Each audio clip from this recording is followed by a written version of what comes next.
Hello, Rob from Fountain Pen Journey with I think this is the third. It's the review of this pen, Conklin Duragraph Amber. Now, this is a bit of I suppose, a milestone video for me, for Fountain Pen Journey, because I really kicked off Fountain Pen Journey recording videos back in 2017. It was around sort of Christmas time, Christmas holidays. And the strange thing is that around that time, that was when I really got into fountain pens and really started doing the videos. And there was a lot going on in our lives at that time. We were going to move house. We ended up looking at houses that Christmas holiday, and strangely decided to pull out very shortly after and say, no, we don't want to move to the town that we actually thought we did want to move to. And we didn't move. For 4 years, we didn't move. Roll on 5 years, and we are actually now living in that town indeed. So that is really quite a milestone. So I thought, I need to go back to this pen. And for the last few months, I've been using this pen. I even spent even more time trying to get it to work. Now, many people who've watched my channel right from the early days, right from the start, will have remembered my very harsh review of the Conklin Duragraph Amber. And I have a lot to say about Conklin. This is an example of why Conklin gets a bad rap, because their nibs are utter crap. Serious crap. But I have also spent the last 2 years buying fountain pens from Conklin, from Colt Pens, mainly because I love the design. I love the actual design, and I love some of the colours and the materials. So I couldn't really do justice to Conklin by reviewing those fountain pens without going, you know what, maybe I was wrong about the Conklin Duragraph in this amber colour. Remember, it's not the amber colour I'm talking about, it's the nib. So let's have a quick look at what I'm talking about. I don't even know if... Oh, bit of a hard start, but not as bad as it has been. And it is actually writing, which is quite phenomenal. In total, there we go, another skip there. In total, I have spent, I think, a combination of 2 hours working on the nib of this fountain pen. And most recently, I spent at least 30 to 40 minutes working on it, really trying to get it to write. And it's absolutely crazy. 5 years on, where I started to learn how to tune nibs, 5 years on, I still can't get this thing right. And I do believe that it is the rather rubbish feed that Conklin uses, not just the nib, but I have spent an awful lot of time writing with this, working on this nib to try to get it to write. So let's just do a quick writing sample to see how it goes. Just make sure you can see this.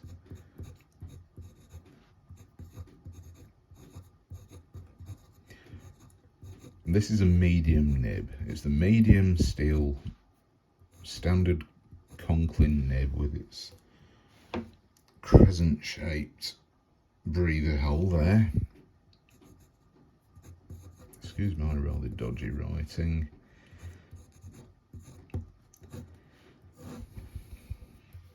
That could be that skip there could just be the writing surface that I'm using at the moment. There we go, yeah, typical.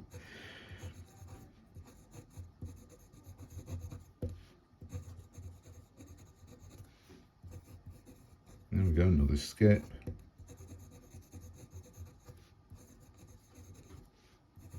Another skip, another skip, another skip.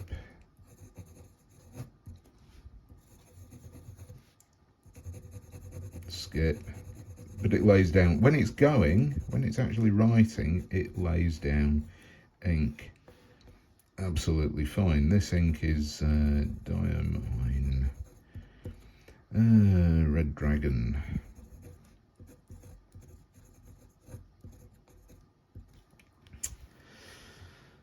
So, oops, there we go, you can actually see that now. So, all in all, my recommendation is if you've got a bad nib on a Conklin Duragraph, either talk to your retailer who you purchased the pen from and basically say, look, I've got a duff nib on this pen, can I have a replacement, or swap the nib out for something better. Now, I'm not into swapping nibs. I'm no fan of messing around trying to find the right size nib and the right everything else. I just can't be bothered with it. It's too much hassle. I'd sooner work on a nib and trying to get it right. And believe me, this writing sample here is at least 75% better. I'm even going to quantify it. 75% better than this nib when I first got it. And this pen, this fountain pen, was the first more expensive fountain pen that I bought with my own money, as I always do. Remember, I don't get paid for any of this stuff that I do on here. This is all my own money. And I bought this pen thinking, wow, I absolutely love the design and the material is beautiful, and yeah, I really had to have this pen. And I remember Matt Armstrong, I watched his review, and he was very similar with the issues with the nib, and I thought, no, it can't be that bad. And I bought one, spent 50 to 60 pounds, whatever it was, and it was horrific. It was a terrible writer. This pen was not good, and I even got to the point where I reviewed this pen, and one of the comments I had was so outlandishly negative that it almost made me stop doing fountain pen journey, because I was like, oh, I'm not dealing with this sort of crap. I don't have to listen to you on the internet. You know, I'm doing this for free.